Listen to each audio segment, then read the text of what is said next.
Marami pag umihinga po. Kunti lang. Halos hindi po napaparami yung ihi ko sa tumbang. Kaya pala siya nagmanas, no? So yung ihi ni tita, kung susumahin mo sa baso, hindi siya mapupuno ang baso. Pero nung nagnuga siya sa unang araw, 6 na beses umihi ng kulay dilaw, mapula, at gaano karami sa timba, tita? Gaano kano? Siguro mahigit sa isang baso pag umihi ako. Tapos nung 6 na beses na ihi ka ng ihi, naka ilang sukat? Oh, kalahati ng timba ang ihi, palakpak! Kasi ang paa ni tita ay talagang manas yan eh. Ito sobrang manas. Gusto niyo makita siya sa susunod? Kasi ipa-powerpoint ko yan, ipapakita ko po yan sa Nugacor TV on Friday morning. Kaya iniimbitan namin kayo na magdala kayo ng mga kakilala para ipanood po sa kanila yung testimony. At dito po siya magsasalita. Andun ako sa Branch Mag Nugacor TV para ipakita ko yung before and after niya. Yung paa niya, grabe po ang manas. Parang puputok na yung kanyang balat. Pero dahil sa pagluga, nakaihi siya ng 6 na beses at kulay dilaw. Yung globo ng paa niya, unti-unting nagpupa. Ang tiyan niya dati, ang tigas kaya ito. Parang kala mo may bakal sa loob eh. Pag igano mo, parang bakal. Tsaka malaki. Ang laki. Pero ngayon si tita, Sexy. ang dating malaki, Flatter na. sexy na. Oo, kaya grabe ang laki ng pinagbago. Tita, ano ang pakiramdam mo ngayon kung i-compare before? Hanggang na po, nakakasayaw na nga po ako eh. Ayun, kita nyo kanina, sumayaw. Oo, tapos yung pakiramdam po na hinihingan. Hindi na po ma'am, kaya ko na po maglakad kahit malayo. Wow! Pati sa hagdan, tita? Noong unang araw, di ba, paano yung hakbang mo? Ang hirap po, nakakapit pa ako sa mga gilid-gilid. Grabe, ang hirap. Tapos sa isang hagdan, pag ganun, isang hagdan, papahinga. Lahat ng hagdan dyan, paakyat, kada hagdan, pahinga. Hanggang makaakyat, pahinga. Pero after po tita ng pagsala nyo, nakalakad ka naman pababa nun. Opo ma'am, nakalakad na po ako. Basta ilang araw lang po, wala na po talaga lahat. Okay na po ang pakiramdam ko dahil sa nawala.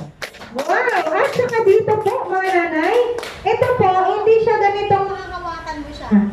Wala kang mahahawakan na, itaas mo lang tita, taas mo. Wala kang mahahawakan na ganito. Ito yung normal, na may gumagalaw. Dati kasi hindi gumagalaw, lumulubo yan eh. Puro tubig siya. At saka banas, ang mukha niya banas. Tapos yung dito, nangingitim, nangingintab na nagdadry. Nagdadry sa kintab yung kanyang balat na hindi mo maintindihan kung gaano siya kalaki. No? Pati dito, ang laki ng tiyan niya. Oo. Tapos yung damit mo natin, hindi mo masuot. Hindi na ba normal? Nakakaya kasi nakalansya. Oo. Asan yung damit na sinuot mo noong unang araw? Kunin mo yon, isuot mo para i-compare natin yung tsura mo. Friday. Sa Friday. Oo, sa Friday, bukas. Bukas. I-picturean kita bukas. Suot mo yung pula. Isusuot mo. Kasi dapat ngayon kita picturean eh.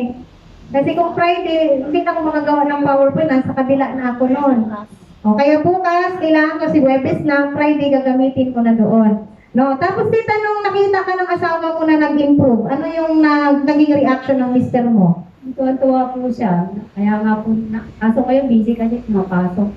Nagkagawa rin ng paraan para makakuha kami ng ano, ng encore. Sana na makakuha kami.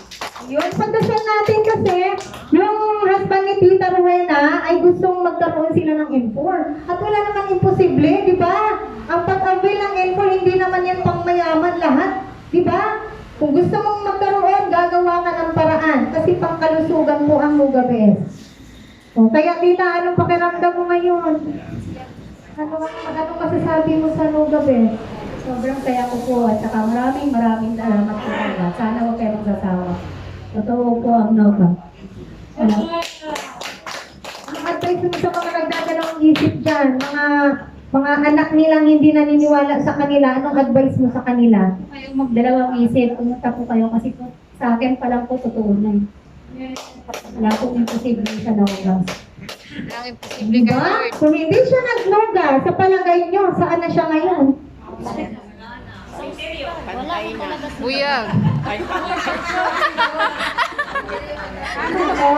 Ayun iba kasi ganun. Hindi na natin mapigil yung buhay, di ba? Sa Lahat naman ospital. pupunta doon, di ba? Kaya hindi dapat natin itatakot yun. Pero pwede pa nating ma-hold yun. Pwede ma-prevent yun. Kaya nga po. Nagkasalubong Cemetery kayo. agad. Di ba? Kaya kayo lahat Di ba yung kahapon, sabi ng living ka pa? testimony Oo nga. about sa kanyang improvement. Kayo